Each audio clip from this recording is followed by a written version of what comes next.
नमस्कार दोस्तों, स्वागत है आपका खबरनॉमिक्स में। उम्मीद करता हूँ आप सभी कुशल मंगल होंगे। अगर आप इस चैनल पर पहली बार ही आ रहे हैं तो सब्सक्राइब करिए और वीडियो पसंद आए तो लाइक का बटन भी ज़रूर दबाइएगा। अगर हम डोनाल्ड ट्रंप को तांगा चलाने वाला बोलें तो कोई गलत नहीं होगा। तांगा चलाने वाला क्या करता है? घोड़ों पर चाबुक चलाता है। चाबुक मार मार कर घोड़ों को भगाता है, अपना तांगा चलाता है। वही काम डोनाल्ड ट्रंप करते हैं।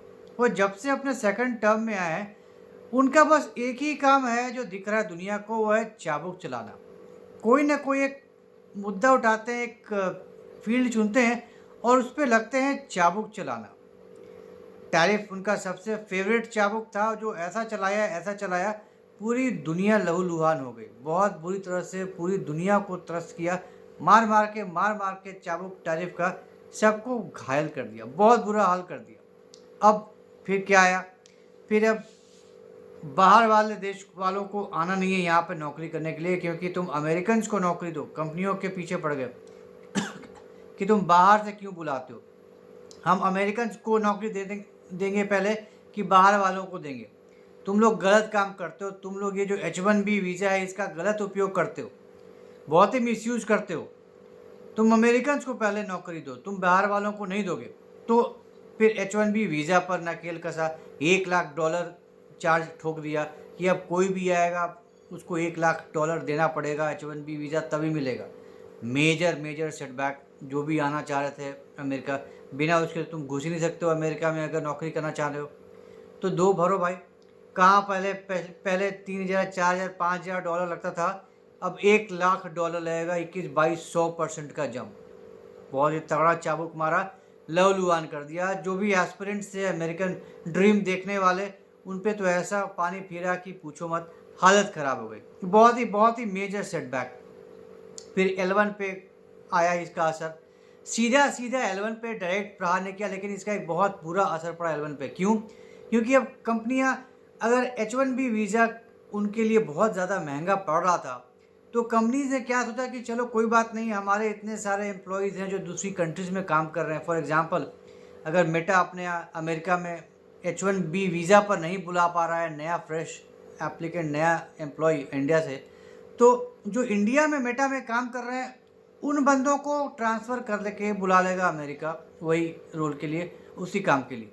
L1 बहुत उसके कंपैरिजन में 1 लाख के कंपैरिजन में तो बहुत ज़्यादा सस्ता है, तो चलो वही काम कर लेते हैं। ट्रंप को यही पता कि ये सब काम तो होगा ही होगा, बिजनेसमैन है, ये भी होगा। तो उन्होंने L1 पे भी एक नकेल कर दिया, उस पर भी चाबुक चलाया। उसका उसका जो नियम कानून था, उसका जो प्रोसेस था, उसका जो स्क्रूटनी प्रोसेस था, उसको भी बहुत ज़्यादा कड़ा कर दिया। बहुत ज़्यादा, हद से ज़्यादा कड़ा कर दिया कि अब स्क्रीनिंग अब इतनी तगड़ी कर दो कि स्क्रीनिंग में ही वहाँ के लोग पास ना हो पाए। और ये खास करके ये सब जो टंटे थे, ये इंडियन वर्कफोर्स के लिए ही था, क्योंकि मेजॉरिटी 70% जो H1B वीज़ा इशू होता है अमेरिका में, वो इंडियंस ही उठाते हैं। तो ये बेसिकली इंडियंस को ही टारगेट करने के लिए ये नियम निकला था। तो अब L1 इतना टाइट कर दो कि वही क्लियर नहीं कर पाएँ, तो वीज़ा रिफ्यूजल्स बढ़ जाए, आपका वीज़ा ही नहीं मिले, आपका वीज़ा रिफ्यूज़ हो जाए। H1B वीज़ा नहीं ले पाओगे, कोई बात नहीं। L1 पे आना चाहते हो, लो जी, हम तुम्हारा ये रास्ता भी बंद कर देंगे। हम इतना स्ट्रिक्ट कर देंगे इसका स्क्रूटनी कि तुम्हारा स्क्रूटनी भी नहीं क्लियर हो पाएगा, वीज़ा रिफ्यूज़ल हो जाएगा, तुमको रिफ्यूज़ हो जाएगा, तुमको मिलेगा ही नहीं मिलेगा। तो ना H1B वीज़ा मिलेगा और ना L1 वीज़ा तुमको मिलेगा। तुम जहाँ पे हो वहीं रहो, इंडिया में हो इंडिया में ही रहो, अमेरिका आने की ज़रूरत नहीं है। तो H1B वीज़ा भी गया, L1 वीज़ा भी गया। चलो ये तो हो गया वर्किंग प्रोफेशनल्स के लिए। यहाँ पर चाबुक मारा, यहाँ नकेल कर दिया। अब क्या? अब नया खुरापात फिर से। अब ये तो मंडे की बात हो गई। ट्यूसडे को क्या करें? चलो आज अब स्टूडेंट्स पे मारते हैं थप्पड़। ठीक है, स्टूडेंट्स की अगर हम बात करें तो अमेरिका में आने वाले स्टूडेंट्स में सबसे ज़्यादा स्टूडेंट्स इंडिया ही है। इंडियन स्टूडेंट्स ही सबसे ज़्यादा जाते हैं अमेरिका में पढ़ने के लिए। अगर मान लीजिए अमेरिका में इंटरनेशनल स्टूडेंट्स की बात करें, तो अमेरिका में इंटरनेशनल स्टूडेंट्स में का जो परसेंटेज है वो इंडिया से तकरीबन 29-30%, ऑलमोस्ट 1/3 जो इंटरनेशनल स्टूडेंट्स आते हैं अमेरिका में, वो इंडियंस होते हैं। तो यहाँ भी अब अगर टारगेट किया जाए स्टूडेंट सेक्शन को, तो इसमें भी इंडियंस पे मार पड़ेगी। तो यहाँ इस बार अब स्टूडेंट्स को भी नहीं छोड़ा, अब स्टूडेंट्स के ऊपर आ गए डोनाल्ड ट्रंप। अब एक नया नियम निकाल दिया है, नया मीमो इशू किया है, और वो ये है कि कोई भी यूनिवर्सिटी, कोई भी अमेरिकन यूनिवर्सिटी किसी भी इंटरनेशनल स्टूडेंट को अगर लेती है, तो कोई भी यूनिवर्सिटी 15% से ज़्यादा इंटरनेशनल स्टूडेंट्स नहीं ले सकती है। तो मान लीजिए अगर कोई यूनिवर्सिटी 1000 स्टूडेंट्स ले रही है, अगर एनरोल कर रही है एक पर्टिकुलर सेशन के लिए, तो उस 1000 में से मैक्सिमम जो इंटरनेशनल स्टूडेंट्स हो सकते हैं वो सिर्फ 150 ही हो सकते हैं। आप 150 से ज़्यादा इंटरनेशनल स्टूडेंट्स नहीं ले सकते एक सेशन में अपने यहाँ। और ये तो हो गया टोटल इंटरनेशनल स्टूडेंट्स। इसके अलावा किसी एक पर्टिकुलर कंट्री से आप 5% से ज़्यादा नहीं ले सकते स्टूडेंट्स। सो फॉर एग्जांपल, अगर आपने 1000 एनरोलमेंट्स किए हैं इस पर्टिकुलर ईयर के लिए, इस एजुकेशनल ईयर के लिए, इस पर्टिकुलर एकेडमिक ईयर के लिए, तो अगर आपने 1000 स्टूडेंट्स लिए हैं, तो एक पर्टिकुलर कंट्री, फॉर एग्जांपल अगर हम इंडिया की बात करें, तो आप इंडिया से इन 1000 में से आप 50 स्टूडेंट से ज़्यादा नहीं ले सकते। मतलब आप किसी एक पर्टिकुलर कंट्री से 5% से ज़्यादा आप स्टूडेंट्स नहीं ले सकते। तो 1500 150 स्टूडेंट्स मैक्सिमम होंगे आपके इंटरनेशनल स्टूडेंट्स एक एकेडमिक ईयर में, इंटरनेशनल स्टूडेंट्स। और एक पर्टिकुलर कंट्री से 5% से ज़्यादा आप नहीं ले सकते किसी एक पर्टिकुलर कंट्री से इंटरनेशनल स्टूडेंट्स। 2023-24 में अमेरिका में भारत से 3,31,000 स्टूडेंट्स गए थे अमेरिका में पढ़ने के लिए। Now just imagine, total international students जितने जा रहे हैं उसमें से 3,31,000 स्टूडेंट्स अमेरिका गए थे सिर्फ इंडिया से। That constituted around 29%। अब बताइए, अब ऑलमोस्ट 30% इंटरनेशनल स्टूडेंट्स जो अमेरिकन यूनिवर्सिटीज़ एनरोल कर रहे हैं एकेडमिक ईयर में, वो सिर्फ इंडिया से ही जा रहे हैं। और 2023 में जो एनरोलमेंट्स हुई वो 2022-23 के कंपैरिजन में करीब 23% का जंप था। 23% का जंप था 2023-24 में 2022-23 के कंपैरिजन में। तो फर्स्ट चॉइस रहता है इंडियन स्टूडेंट्स के लिए, अगर बाहर पढ़ना चाहते हैं देश के बाहर, तो उनका पहला चॉइस होता है अमेरिका, कि हम अमेरिका जाकर पढ़ेंगे, बिकॉज ऑफ जो स्टैंडर्ड है पढ़ाई का, और भी बहुत सारे फैक्टर्स हैं जिसकी वजह से जो भी डिजर्विंग कैंडिडेट्स हैं, जिनके पास पैसे हैं, जो अफोर्ड कर सकते हैं, उनका पहला चॉइस होता है, अगर बाहर पढ़ना है देश के, इंडिया के बाहर, तो वो अमेरिका को चूज़ करते हैं। अब इसका असर ये हो रहा है, इसका बुरा असर ये हो रहा है, अब बताइए कहाँ 3,31,000 स्टूडेंट्स और कहाँ ये कैपिंग किया 5% से ज़्यादा आप ले ही नहीं सकते। इसका बहुत ज़्यादा बुरा असर पड़ रहा है। अमेरिका में इसका बहुत ज़्यादा विरोध हो रहा है, बहुत आवाज़ें उठ रही हैं कि बताइए, यूनिवर्सिटीज़ ये बोल रही हैं कि हम जो हम इंटरनेशनल स्टूडेंट्स लेते हैं, हम सब जानते हैं कि आप अपने लोकल स्टूडेंट से कम चार्ज करते हैं, इंटरनेशनल स्टूडेंट से ज़्यादा चार्ज करते हैं। अगर आप मान लीजिए आपके शहर में एक ज़ू है, राइट, तो आप वो ज़ू, या फिर आप ताजमहल की बात करिए, ज़ू छोड़िए, आप ताजमहल की बात करिए, आप आगरा में घूमने जाते हैं ताजमहल। ताजमहल में जो अगर इंडियन टूरिस्ट जा रहा है उसके लिए एक अलग फ़ी है, एंट्री फ़ी, और जो इंटरनेशनल टूरिस्ट होते हैं, जो बाहर से आते हैं, विदेशी होते हैं, उनके लिए अलग होता है, जो कहीं ज़्यादा होता है इंडियन टूरिस्ट के कंपैरिजन में।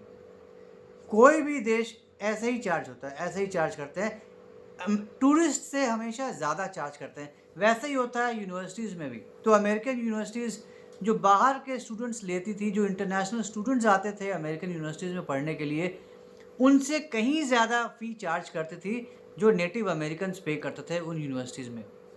और उनका ये कहना है कि हमारे यहाँ जो इतने रिसर्च वर्क्स होते हैं, इतने जो प्रोजेक्ट्स होते हैं, इतने जो हम बड़े पैमाने पर ये सब जो हम काम करते हैं, स्टडीज़ करते हैं, रिसर्च करते हैं, इनकी फंडिंग इन्हीं एक्स्ट्रा पैसों से होता है। ये जो हम एक्स्ट्रा पैसा लेते हैं इंटरनेशनल स्टूडेंट से, इससे हमारे कॉर्पस क्रिएट होता है, और ये पैसा हम इन रिसर्च में यूज़ करते हैं। जो हमारे अलग अलग जो प्रोजेक्ट्स होते हैं, जो हम इतना सारा ढेर सारा काम करते हैं, ये एक्स्ट्रा पैसा हम इन्हीं चीज़ों के लिए खर्च करते हैं। तो अब आपने इतना नकेल कस दिया, इतने सारे रिस्ट्रिक्शंस लगा दिए आपने, तो हमारा धंधा ही चौपट कर दिया। अब हम कहाँ से लाएंगे इतना पैसा, हम कहाँ से लाएंगे इतनी फंडिंग। अब डोनाल्ड ट्रंप का ये जस्टिफिकेशन है, ये तो हमने कर दिया। अब उन्होंने यूनिवर्सिटीज़ को ये भी बोल दिया और काम इस पर शुरू भी हो गया है। ये काम शुरू भी हो गया और तकरीबन 9-10 यूनिवर्सिटीज़ से साइन भी ये करवा लिया है कि आप इंटरनेशनल स्टूडेंट्स 15% से नहीं लेंगे और किसी एक पर्टिकुलर कंट्री से 5% से ज़्यादा नहीं उठाएंगे। अगर आपने ऐसा किया, ये तो हो गया नियम।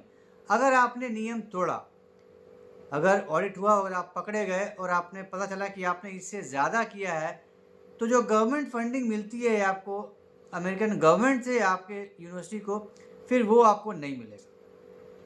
साफ साफ आपको पैसा चाहिए, फंडिंग चाहिए, ग्रांट चाहिए गवर्नमेंट के से, ठीक है, तो आप ये नियम फॉलो करिए, तभी आपको गवर्नमेंट से ग्रांट मिलेगा, नहीं तो नहीं मिलेगा। अब बहुत ज़्यादा बुरा हाल हो गया है हमें इंटरनेशनल स्टूडेंट्स के में बहुत ज़्यादा मायूसी छा गई है कि उनकी अमेरिकन ड्रीम्स शायद फॉलो ना हो पाए।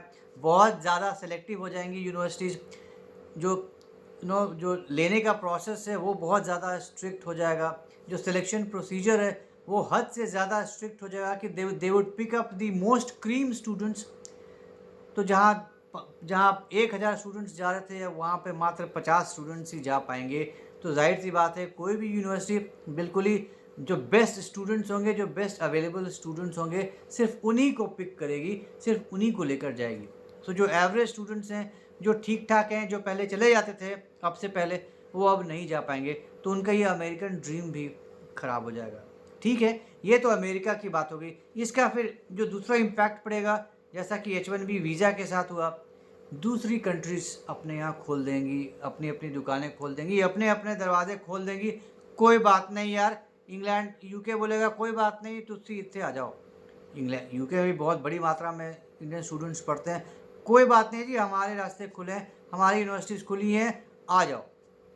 कनाडा बोलेगा, कनाडा तो इसमें बहुत आगे, कनाडा बोलेगा ओ जी आ जाओ हमारे यहाँ यू आर मोस्ट वेलकम, आ जाओ।